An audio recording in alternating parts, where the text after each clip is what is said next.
اسلام نے نماز فرض کی، نماز بندے کا اللہ سے رشتہ ہے، لیکن فرمایا ورکعوا مع الراکعین، اکیلے اکیلے نہ پڑھنا، جماعت کے ساتھ پڑھنا۔ پھر فرمایا چھوٹی مسجد میں جمعہ نہ پڑھنا، جامع مسجد میں جا کے پڑھنا۔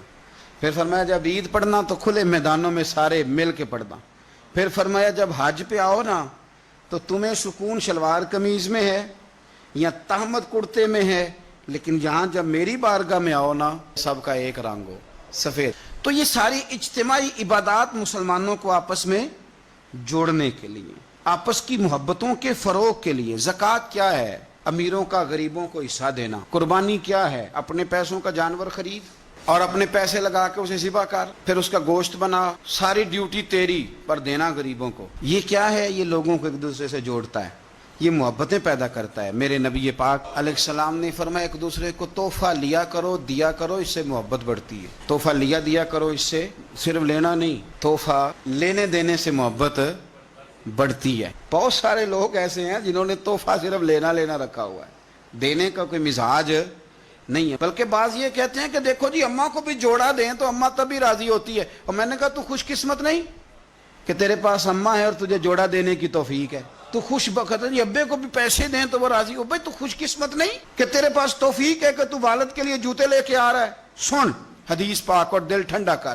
اور جس رنگ میں یہ حدیث پڑھنے لگا ہوں سبل الہدیٰ والارشاد میں دیگر کتابوں میں موجود ہے، حضرت جابر ابن عبداللہ راوی ہیں، اور میں جس انداز میں بیان کرنے لگا ہوں اس کو اسی رنگ میں لیجئے گا۔ اللہ تبارک و تعالی ہمیں بھی اخلاص کی توفیق عطا فرمائے اور اللہ تعالی فضل فرمائے۔ لیکن اس سے پہلے ایک حدیث بخاری کی سن لیں، مضمون زیادہ واضح ہو جائے گا۔ کسی کی جیب پر دھیان رکھنا منع ہے دین میں، بلکہ نبی پاک صلی اللہ علیہ وسلم نے فرمایا اگر تم چاہتے ہو نا کہ لوگ تم سے پیار کریں تو فرمایا جو ان کی جیبوں میں ہے اس سے بے نیاز ہو جاؤ۔ اگر تم لوگوں کی جیبوں پر توجہ کرو گے تو پھر وہ لوگ تم سے کبھی محبت نہیں کریں گے۔ لیکن ایک شریعت نے جو اینگل دی تحفے طائف کی، اس کا جو انداز ہے اس پر ذرا غور کریں۔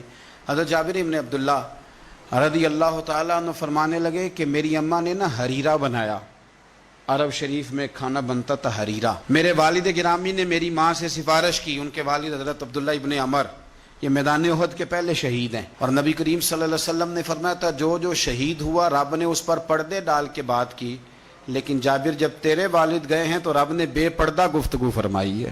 اتنا بڑا آدمی حضرت عبداللہ ابن عمر رضی اللہ تعالیٰ عنہ۔ تو انہوں نے نا اپنی بیوی سے کہا کہ اچھا سا حریرہ بناؤ، میں نے سرکار کی بارگاہ میں پیش کرنا ہے۔ تو کہتے ہیں بڑا پیارا، میری ماں نے نا بڑی خوشبو اس میں سے آ رہی تھی، وہ تیار کر کے اور بڑے برتن میں ڈال کے اوپر سے ڈھک کے مجھے دیا۔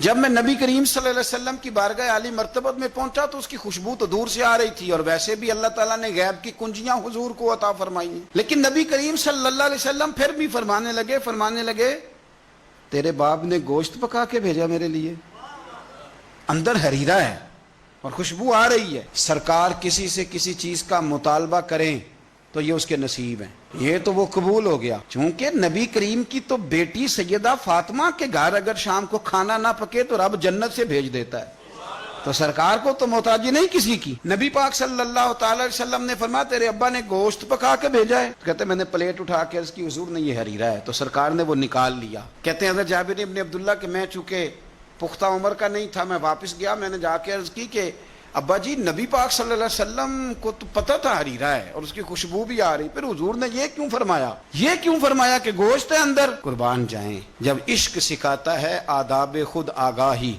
اقبال کہتے ہیں جب عشق سکھاتا ہے آداب خود آگاہی تو کہتے ہیں کھلتے ہیں غلاموں پر اسرار شہنشاہی، عطار ہو، رومی ہو، رازی ہو، غزالی ہو، کچھ ہاتھ نہیں آتا بے آہ سحر گاہی۔ کچھ لوگ اصل بات نہیں نہ کرتے، پتہ انہیں چل جاتا ہے۔ میں نے کہا ابا جی حضور کو تو پتہ تھا حریرہ ہے، تو سرکار نے یہ کیوں فرمایا کہ گوشت لائے ہو؟ تو کہتے ہیں میرے ابا کی آنکھوں میں آنسو آ گئے۔